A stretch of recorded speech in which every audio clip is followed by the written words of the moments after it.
for you today that will help you increase your hit percentages when it comes to aerials in Rocket League. Because you see the question get asked a whole lot, like on my Twitch channel, other people's Twitch channels, YouTube videos, the Rocket League subreddit, about how can I get better at aerials in Rocket League.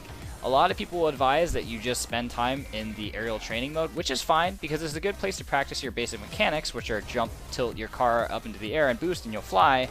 But what happens if you're still struggling with the training mode, or when it comes to an actual game, you can't really hit a ball? I've got 2 easy tips that you can start integrating into your play right now that will help you hit more shots and do less of this.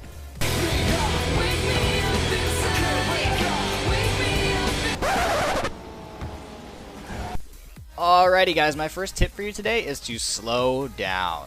I know, mind-blowing tip of the century, right? But I honestly see a lot of people jump for aerials only to go sailing just underneath the ball because they couldn't climb into the air fast enough. And this is usually because they have way too much forward momentum before they jump.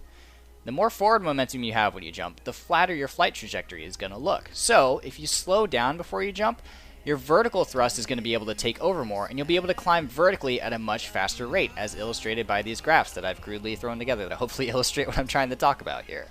So what you can do is, before you jump up for a ball, if you're traveling fast, just lightly tap the brakes before you jump. This will kill some of your forward momentum and allow your boosters to be more effective in trying to carry you vertically into the air. If you need to practice this, you can do it in the advanced aerial training mode by boosting along the ground and then braking before you jump.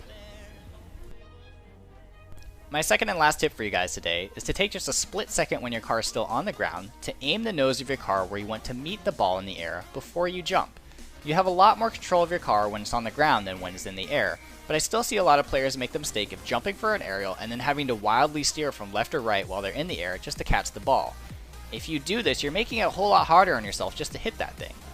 In nearly all scenarios, the ball is going to be traveling from left to right or right to left across your screen to some degree. If this is the case, you should never aim your car directly at the ball and then jump.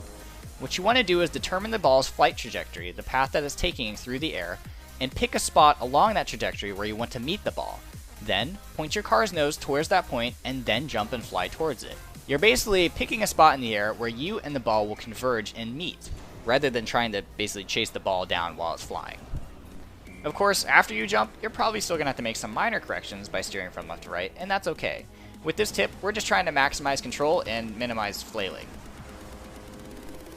If you need to practice this method, I recommend going into advanced aerial training mode and starting out with your camera facing backwards, and then just do your best to position your car randomly before you look forward.